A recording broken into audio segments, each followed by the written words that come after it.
allons maintenant apprendre à créer un article en nous servant des boutons Image, lire la suite, insertion de médias, et puis du bouton tableau qui est très important également.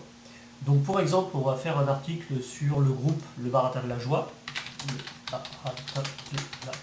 Donc le groupe Le Baratin de la Joie, c'est un groupe ardéchois très sympa.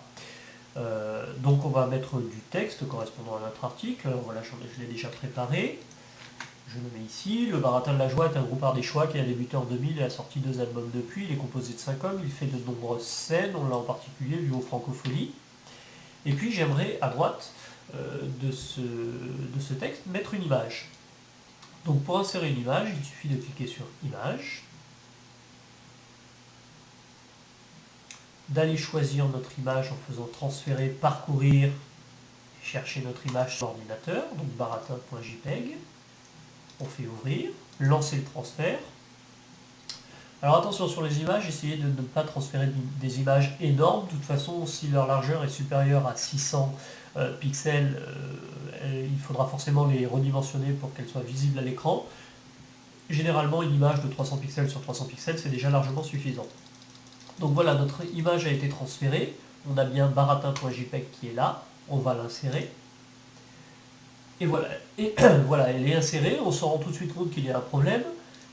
La hauteur de ma ligne correspond à la hauteur de mon image. Donc au niveau du texte et de la mise en page, c'est pas pratique. Alors qu'est-ce qu'on fait dans ces cas-là? Eh bien, ce qu'il faut faire, c'est utiliser un tableau. Alors une fois qu'on l'a fait une fois, c'est très pratique, très simple à faire. Donc insérer et éditer un tableau, ça se passe ici. Donc on choisit d'insérer un tableau qui fasse par exemple une ligne horizontalement et 2 colonnes verticalement. Et voilà, on insère notre tableau. Donc on a bien un tableau avec une ligne, une seule, et 2 colonnes. Donc on va prendre notre texte, le copier, le couper et le coller dans la première colonne. Et puis on va se placer dans la deuxième colonne et on va maintenant insérer notre image. On va la chercher, maintenant elle est sur le serveur, il n'y a plus besoin de la transférer. On va chercher notre image, Baratin, elle est ici. Voilà. Et on a bien cette fois notre image qui est à droite du texte et centrée correctement. Alors on peut réduire notre tableau si on le souhaite. Tac, voilà. Et puis dernière chose, on aimerait maintenant insérer une vidéo. Alors pour insérer une vidéo, alors ce qu'on va faire, c'est que cette vidéo, on va l'insérer après un lien lire la suite. Donc le lien lire la suite, c'est le bouton qui est là. Alors ça se caractérise par une ligne, mais dans la pratique, dans l'article, une fois publié, ça sera un lien où il sera noté lire la suite. Et de l'autre côté de ce lien lire la suite, c'est-à-dire après avoir cliqué, c'est ce qui va apparaître, on va insérer notre vidéo. Donc on va cliquer sur AVR Média, donc l'insertion de médias. On arrive sur cette page-là, où on peut choisir soit d'insérer un média distant, soit un média local, c'est-à-dire un média qui est soit sur le serveur, soit un média par exemple sur YouTube. Nous c'est ce qu'on va faire, on va aller chercher une vidéo du Baratin de la Joie sur YouTube et l'insérer. Donc comme fournisseur on va choisir YouTube, c'est tout en bas, voilà. Et puis on va aller chercher, donc là je suis sur YouTube, on va aller chercher le numéro d'identification de la vidéo qui nous intéresse. Donc le numéro d'identification, il est ici dans l'URL, hein. Il y a marqué V égale, et puis c'est ce qui est derrière le égal. Donc on va copier ça, et puis le mettre dans l'identification. Voilà. Et on peut prévisualiser notre vidéo, voir si c'est la bonne. Ok. Voilà, on a bien notre vidéo, parfait. Ok. Donc on fait insérer. Et là, cette fois, on a une petite ligne de code qui correspond à l'insertion d'une vidéo. Donc laissez-le comme ça, c'est normal que ça apparaisse comme ça. Une fois publié, ça apparaîtra correctement. Voilà. Et puis, on va simplement rajouter un lien internet vers le site du Baratin de la Joie. Donc on va le noter ici.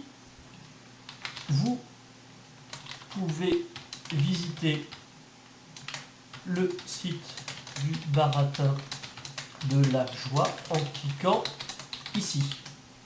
Et alors maintenant, on va simplement mettre un lien en cliquant ici vers le site du Baratin de la Joie. Donc pour ajouter un lien, on a surligné en cliquant ici, qui fera le lien. Et puis on va cliquer sur le bouton, sur l'icône insérer, éditer un lien. Et là, il va nous demander l'adresse du lien. C'est ce qu'on appelle l'URL, hein, l'adresse. Donc je vais taper l'adresse du Baratin de la Joie, http://www.lebaratindelajoi.com. Voilà, j'ai inséré mon lien. Je clique sur insérer. Et voilà, j'ai bien, en cliquant ici, qui est surligné. D'accord? Donc ça sera effectivement un lien. J'ai terminé, j'ai bien fait mon article avec le titre, la photo, le lien, une barre lire la suite, et puis la vidéo qui se trouve en dessous. Je sélectionne une section news et dernière news pour que ce soit en page d'accueil. Début de publication, c'est la date d'aujourd'hui. Fin de publication, je veux que ça soit publié tout le temps, donc je mets rien. Description et mots-clés, j'ai pas besoin de remplir ces zones-là. Et j'ai terminé, je clique sur sauvegarder. Voilà. Voilà, donc mon article est sauvegardé. Je peux maintenant voir le résultat. Donc on va voir ce que ça donne. J'ai bien mon article, le Baratin de la Joie, la date de publication, ce que j'ai noté, l'image, le lien en cliquant ici pour arriver sur le site du Baratin de la Joie, et j'ai bien un bouton lire la suite. Si je clique sur le bouton lire la suite, j'arrive effectivement sur l'article complet, c'est-à-dire mon commentaire, la photo, et puis la vidéo qui est en dessous. Voilà. Donc ce qu'il est important de voir, c'est qu'on a utilisé le lien pour aller vers le site, on a inséré une image, on a inséré une vidéo, et puis surtout on a utilisé la fonction de tableau qui permet de faire une mise en page satisfaisante. Voilà.